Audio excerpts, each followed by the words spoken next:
Hello and welcome back. Let's start discussing about the sigmoid activation function. So the sigmoid activation function squashes any input to a value in between 0 and 1. So this is the equation for sigmoid, which is 1 divided by 1 plus e to the power of negative z. Z here is your input. So given an input z, then it will give you a value in between 0 and 1.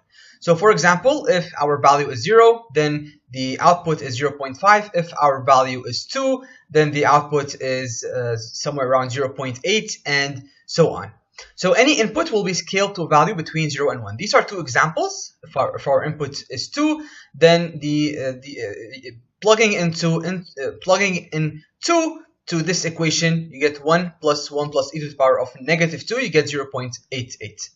And if you have negative 1, then running it through the sigmoid activation function, just taking this negative 1, plugging it in here in z, then basically you get 1 over 1 plus e to the power of negative 1, which is positive 1. So 1 over 1 plus e to the power of 1, which gives you 0.268.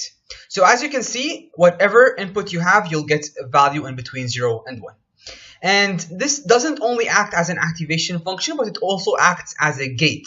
We're going to see this later on in many scenarios, in LSTMs and gated linear units. We're going to see this concept of a gate, of using a sigmoid function for constructing a gate to gate your values a lot in many different scenarios we're going to discuss later on.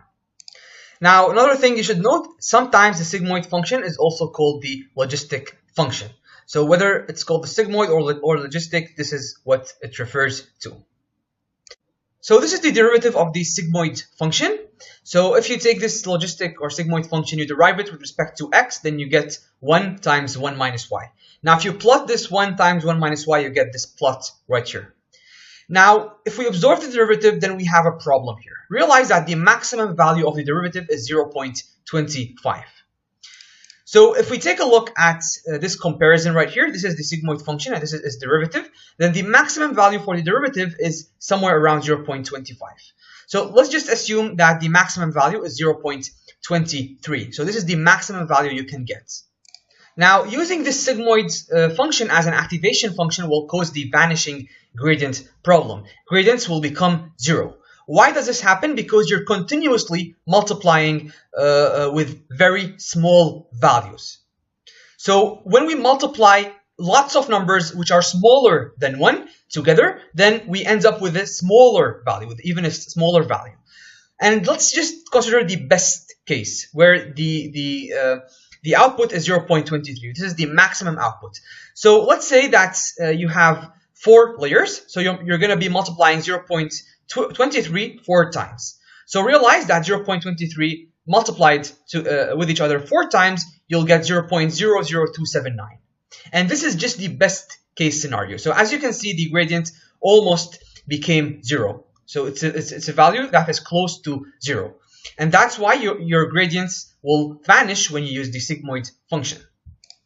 And here, let's take another example. So let's say that you don't have the best case scenario, which is 0.23. You have some other values. Then basically, you'd even get a smaller number here. So you'd get 0.00054.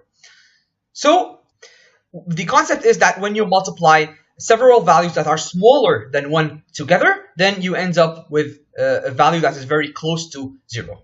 So in this case, your gradients vanish. And this example here is only for 4 layers. But remember, we have in deep networks, we have more than 4 layers. We'd have like 20 layers plus 20 or more than 20 layers. So obviously, if you use the sigmoid function, then your gradient would vanish. Your gradients would die, would end up being 0. So therefore, the sigmoid function is not really a good activation function. However, as I told you, it can be used for a gate. And in fact, sigmoid function is mostly used for gating values. And sometimes it's also used as an activation function for separate layers. For example, in the output layer, when you have a binary classification problem, then you'd like your output to be in a value between 0 and 1. So therefore, you'd use the sigmoid function at the output layer to get the predicted class. So this is in the case of the binary classification problem, where you have outputs where you have 2 classes one is 0 and the other one is 1. So this is called a binary classification problem. We talked about this in the loss functions section. So if I go back to this slide where we discussed the binary cross entropy, then this is the case where you can use the sigmoid function at the output layer to squash your value between 0 and 1. So in this case, it's 0.6 for the first class, and the second class is just 1 minus 0.6, which is 0.4. So in this case, when you have a binary classification problem, then you'd use the sigmoid function as the output activation function. Okay, so that's it for the sigmoid function. It's very simple. It just squashes the value to another scalar in between 0 and 1. Thank you very much, and I'll see you next time.